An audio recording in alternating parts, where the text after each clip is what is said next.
Shut up, I hope you get raped. I will literally beat your fucking head in, bitch.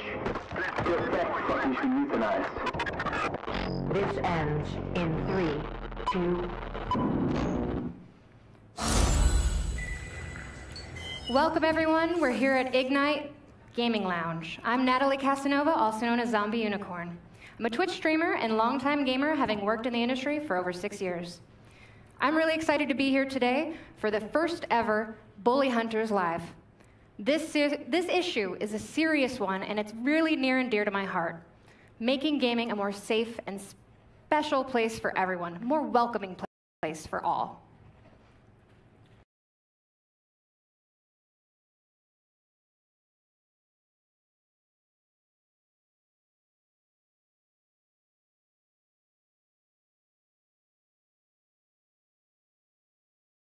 Female gamers have experienced harassment, sex taunts, or threats in-game. Millions of gamers, female gamers, and gamers alike, have experienced trying to hide their gender online to just avoid targeted harassment. And 36% of female gamers have literally stopped playing a game or stopped playing games altogether because of this. This ends now. You can find all the sources for these statistics on bullyhunters.org. Now, I'm going to explain to you what we're doing today and who's involved.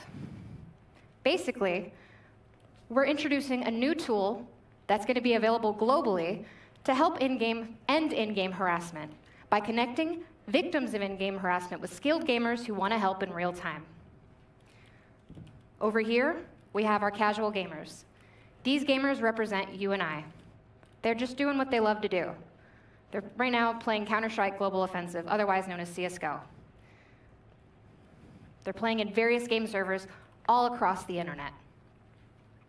And now, over here, we have some completely different gamers, not connected into the casual gamers whatsoever in any way.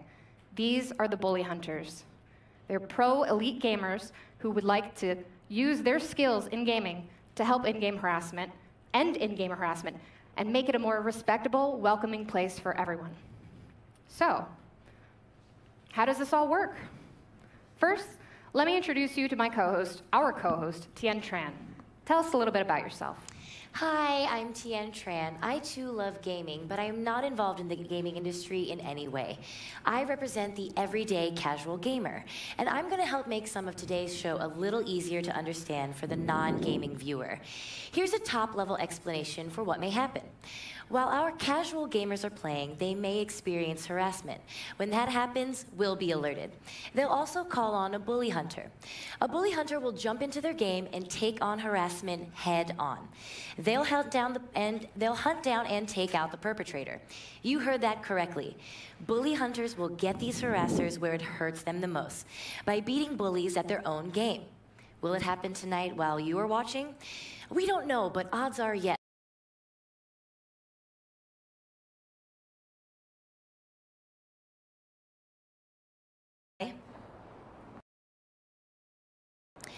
Okay, we are looking at the play from our casual gamer, the Rose Thorn. Let's watch what happens. Take a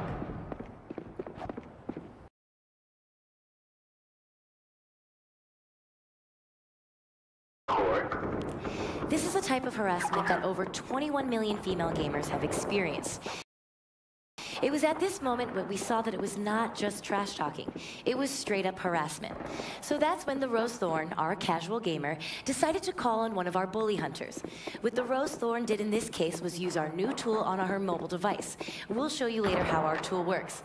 But let's see what happens now. So the bully hunter has now been alerted and should be joining the game soon. Okay, pause right there. Now zoom in to the bottom left corner. It says our bully hunter has just entered the game. See, bully hunter 77 has joined the game. Now our victim, the Rose Thorn, and our bully hunter can communicate with one another. Let's take a look at how that plays out. Now let's zoom out and roll the footage, please.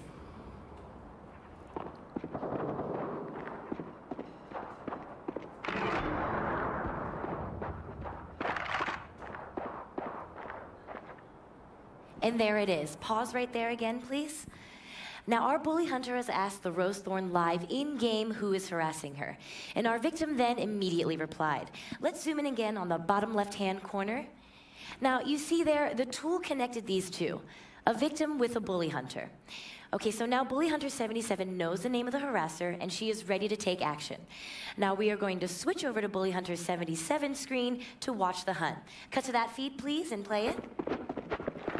So we are watching our Bully Hunter. She knows who the harasser is, and she is on the hunt. You can still hear the harassment in the background. It doesn't stop. So now Bully Hunter 77 is looking for the harasser.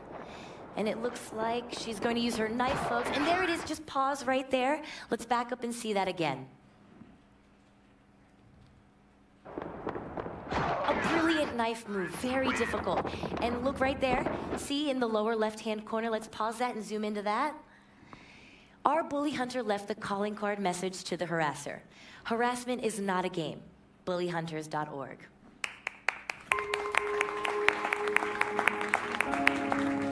Now that's what this is all about, removing harassment from gaming.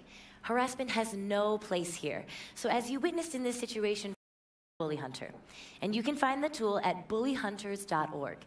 And again, it's a tool available to everyone around the globe that we provide as a group of pro gamers. SteelSeries, Vertigear, Now, CyberPower PC, and Diverse Gaming Coalition, to name just a few.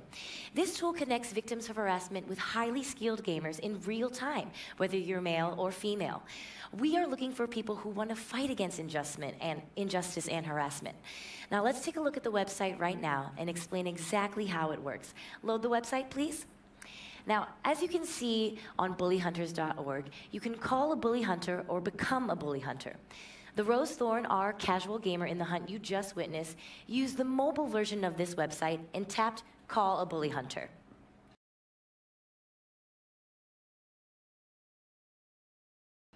Now let's use the situation between the Rose Thorn and Bully Hunter 77 to explain to everyone how the tool works. Now let's see that. So what the Rose Thorn had done was gone to our website and select Call a Bully Hunter. As you can see, there is an army of bully hunters who have unique names and ratings. She then logged on through her Steam account. And we'll switch to that right now. And once she was done, it took her to a screen where she could select Locate a Hunter. She was then matched with Bully Hunter 77, who added her on Steam. You see, it says Bully Hunter 77 will send you a friend invite. This screen then reminded her to invite the Bully Hunter to the game. And after the hunt, she could add a rating based on her experience.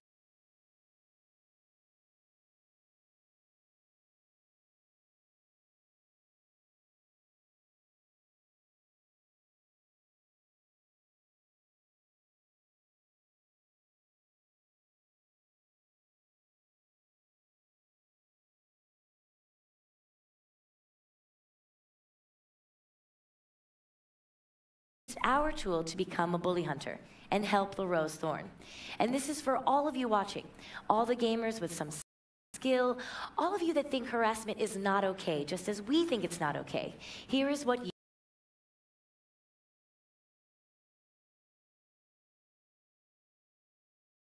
you can do. Now let's see that. So what Bully Hunter 77 did was click Become a Bully Hunter. Then she logged in with her Steam account. The Bully Hunters tool will qualify you according to your kill ratio, hours played, and reports within CSGO. But don't think this means you need to be a pro. If you game, whether you are pro or casual, male or female, there's a place for you.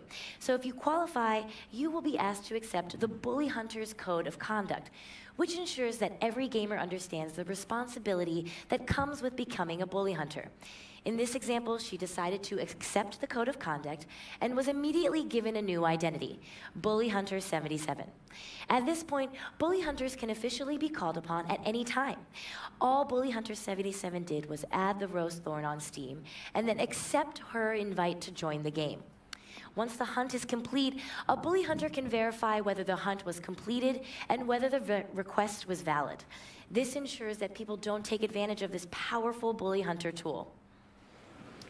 All right, welcome back. If you're just joining us now, this is the first Bully Hunters Live.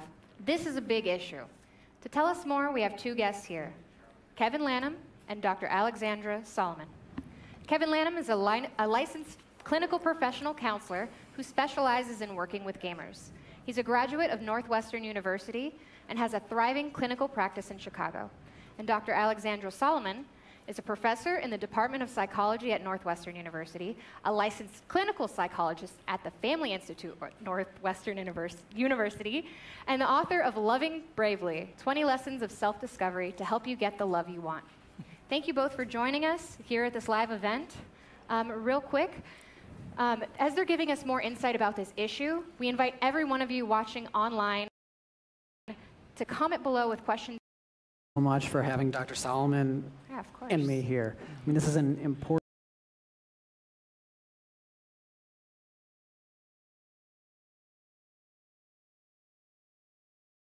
issue, and all gamers know about this, but so many people who don't game have no idea. It's the targeted, repeated bullying of female gamers. It creates a hostile online environment for women where they don't want to game, they're discouraged from becoming gamers, and most importantly, it has an impact on them offline. The thing is that gamers put so much into their online community. They invest their time, their energy, and even though the game is virtual, the interactions are totally real. You're talking with a real person. And just like your real life interactions, when they're positive, when they help you gain confidence, you take that with you offline. But when you're subjected to harassment, to abusive language, you feel insecure, you lose confidence, and you take that with you into your other relationships as well. And that's why we're trying to end this today. Yeah, and the thing we know, whether it's online or face-to-face sexual harassment, is the impact on the person who's being harassed is that sense of diminishment, feeling less than, and that flood of shame and fear and terror, quite frankly. And so what we're doing tonight, what this initiative is all about, is figuring out how can we work together, men and women both, working together to move from a culture of harassment to a culture of inclusion, where really the intention of being in a gaming world is that like sort of the thrill of competition and that experience of mastery and getting better than you were the day before and creating a community. And so we really need to bring this from the shadows into the center of the room and really call it what it is and figure out how do we work together to move from a culture of harassment to a culture of inclusion. It's really interesting. I love hearing you guys talk about it. It's amazing. What can you guys tell us about why sexism and harassment persists in the gaming world? Well, harassment happens everywhere, and right now more and more women are actually coming forward, which is a huge change. But there are some things that make the online environment different. First, gamers keep their identity hidden, right? People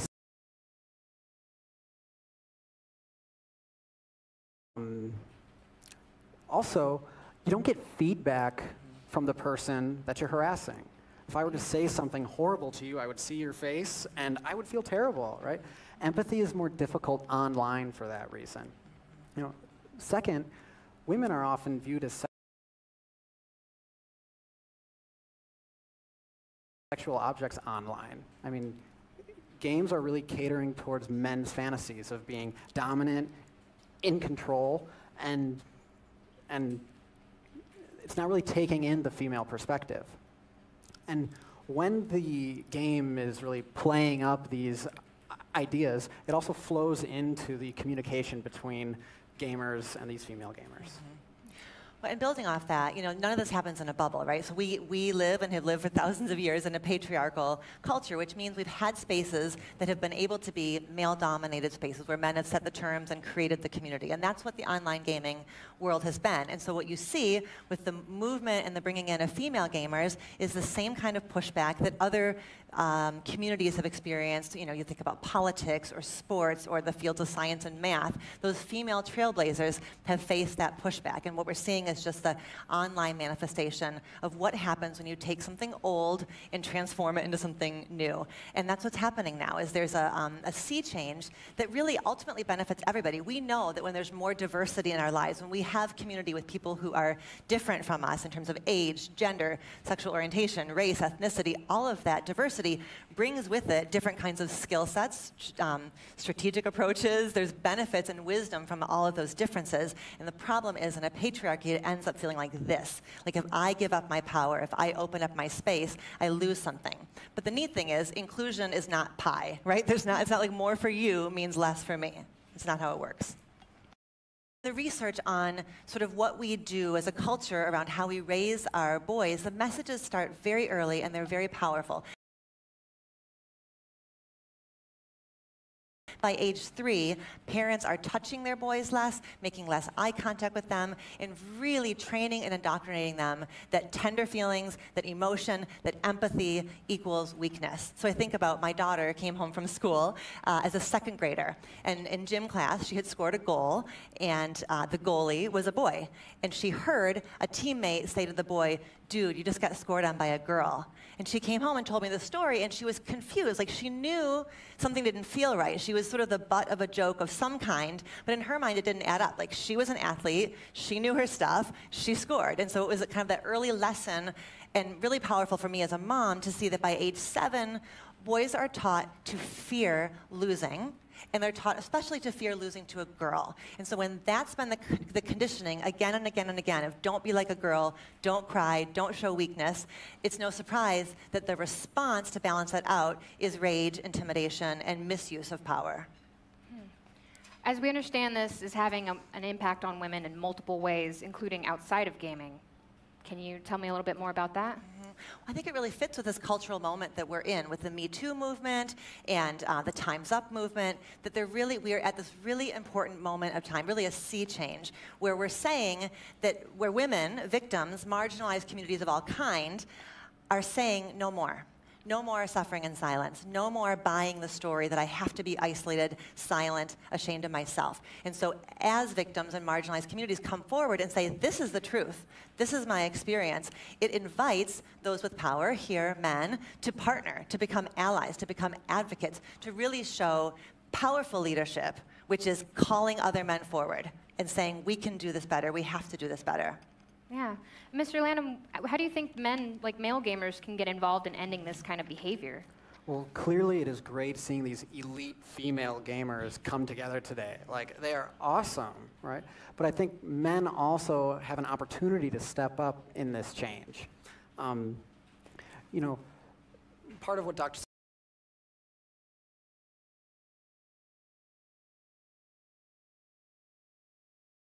Also, you know, when we're in this movement, we want to invite men into this process, right? Not all men are the harassers, right? There's men that stay silent, men that join in, and really it takes men challenging and calling out other men when they're seeing harassment. Like, hey dude, what are you doing? Like, what's going on? One of the things that is, you know, I think what a lot of guys are like really worried about are people telling them what to say. And this isn't about being word police or keeping everything PC. It's like challenging your ideas of like, why would you want to hurt other people? Why would you want to create this environment where women don't want to be here? Actually, there's a lot more back and forth that can happen when we're all gaming together. Yeah. And the research is clear that these kinds of traditional toxic masculinity hurts men. So there's a study of 20,000 men that found that the degree to which men, the more men subscribed to those traditional notions of I have to win at all costs, I have to treat women as sexual objects, the more they endorse those beliefs, the worse their mental health was. So it becomes this vicious cycle where the more this is the behavior, the worse it becomes for the self, and the self becomes depressed and anxious and isolated. And so it's as bad for the bully, well, maybe not as bad, but there's impact on the bully as well as on the victim. I definitely can see that a lot of people who do this kind of harassment may have their own issues to deal with that they aren't, you know, letting out in a healthy way. And deserve to have care around those issues, deserve to address those issues directly rather than it coming out sideways in this kind of behavior. And it takes real strength to be able to take a different stance. Like, when you poke your head out, I mean, like you've been doing, like that's when the hammers come, right? But I think there's different ways to relate besides just hammer and nail. Like men can show a lot of power by taking responsibility for their actions, right? For actually caring for other people, by trying to protect rather than harming. Like there's actually a lot of opportunity for men to take a different stance online. Yeah. Let's take our last question from our Facebook audience. Tian? Yes, we have a great comment.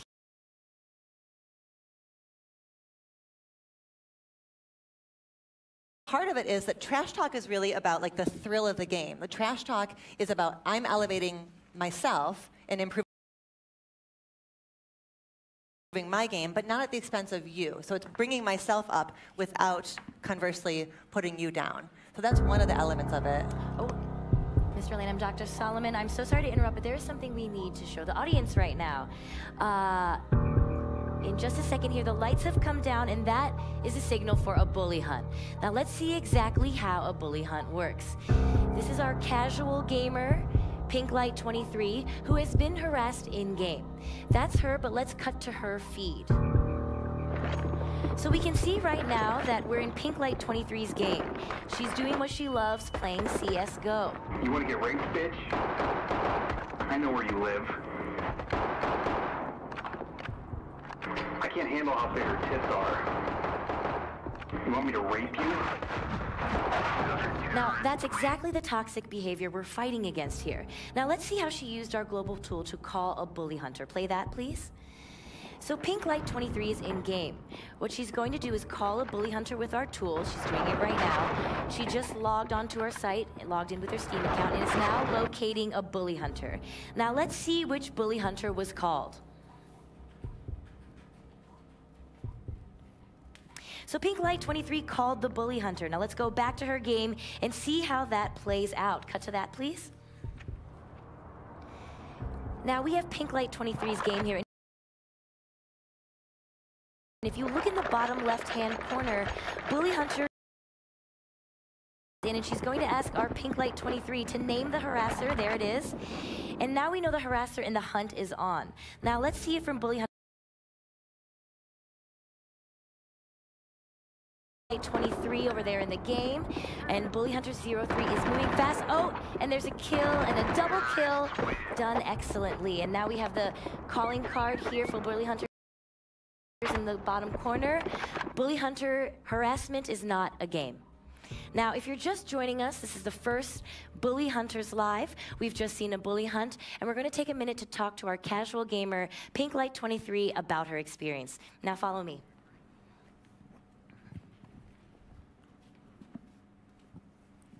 Sorry to interrupt you there. What's your name? My name is Gretchen. Gretchen, thank you so much for joining us.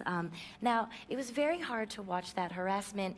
As a female gamer, do you experience a lot of in-game harassment? Oh, absolutely. And what kind of forms does that take? Anywhere from in-game trash talk, which can be normal, but sometimes it gets pretty sexual and sounds pretty dangerous when they start threatening you, and then the DMs start coming.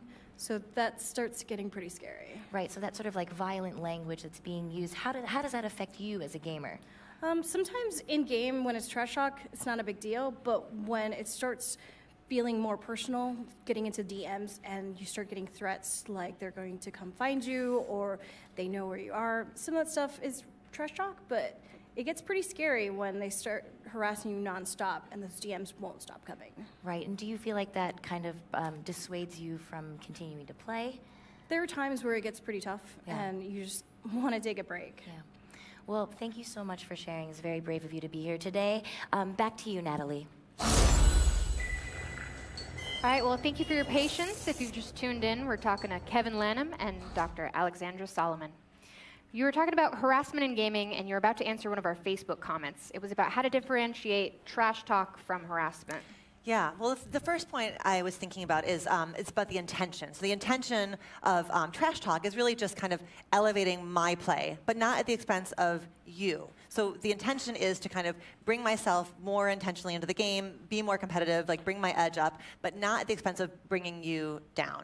Where the intention of harassment really is to kind of make the other person, the person at the receiving end of it, feel diminished, feel less than, and I feel more powerful at your expense. So that's one distinction.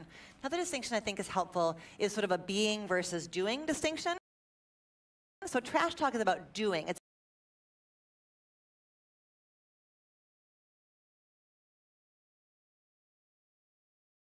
sexual orientation, gender, race, all of that. It's really about who you are as a person and diminishing you as a person. And you can't, there's nothing we can change about who we are. We can sort of use the competitive environment to sort of push ourselves forward, but harassment really makes the person on the receiving end feel less than and inferior. And the problem, as Kevin was saying earlier about the online community, is you don't have that feedback loop the way that you would when you were playing side by side, and I could cue to you, like, dude, like that was a bit too much, like tone it down, which is why what's happening tonight is so important. It's we're providing that feedback loop in the online world. Yeah. Well, thank you guys so much for your time. Mr. Lanham and Dr. Solomon, we really appreciate it. And now back to Tien. Thanks.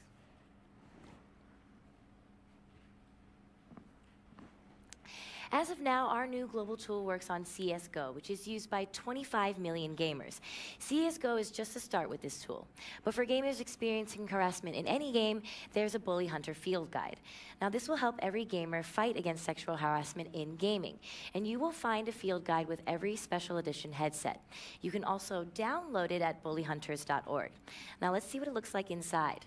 Now, in this field guide, you will understand the difference between trash talk and harassment, and you'll learn how to deal with it. Natalie? All right. Now we have with us Paloma Delgado of the National Organization for Women, or NOW. Paloma, please join me. This is the field guide, by the way. It's pretty cool. It's got a lot of interesting stuff in here. Hi, Paloma. So, while you get settled here, I just want to ask you, this initiative resonates with a lot of other larger cultural movements happening around the world right now. So can you tell us a little bit more about those and why this might be important for them? Absolutely. First of all, we need to acknowledge the fact that none of us exist in a bubble. We're a part of and affected by cultural movements, even if we're not specifically a part of that group.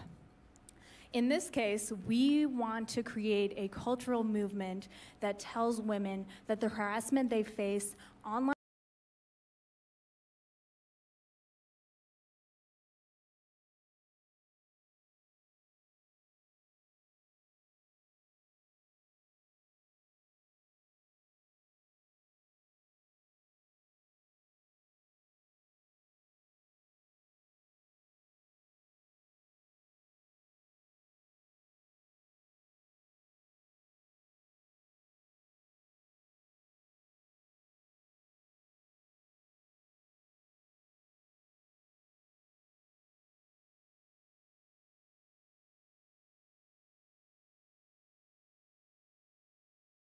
choose respect over hostility, and that's the way these things get solved.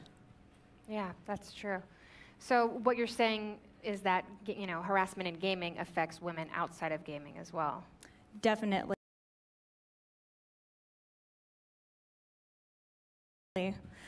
So the thing is that, again, none of us exist in a bubble, right? Even if you're not a gamer, think about it this way. There are still spaces that exist in which harassment is not just accepted, it's the norm. This is what women have to go through all the time.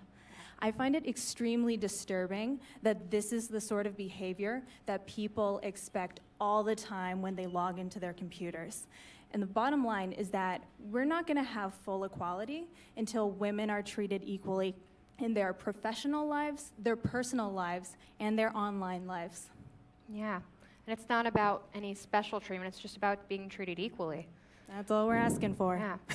Well, thank you so much, Paloma. We really appreciate it. And that's right, guys. This is a really important message, and anyone can show support by sharing the campaign, changing their profile picture, getting the message out there that harassment in gaming is just not okay. And the more we can raise for the awareness of the problem, the larger impact we can have. Now, it's been an amazing day today, and we've launched our global tool, which fought bullies and in-game harassment. Here are some Bully Hunt highlights from today. Cue highlights, please. Bitch, I know where you live. I'm gonna find you and I'm gonna rape you. You stupid gamer whore bitch.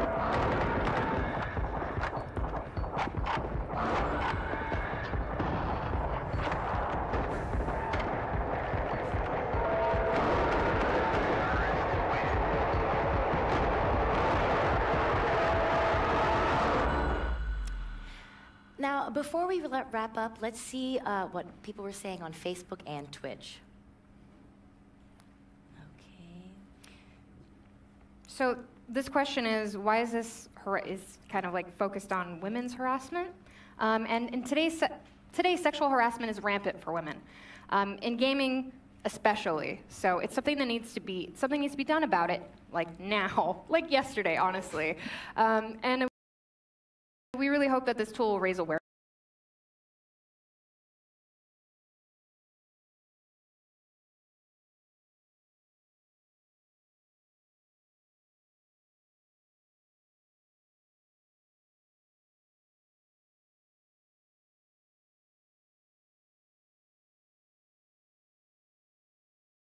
Other harassers through gameplay, and will eliminate them from the game using their skills and talent, not harassment.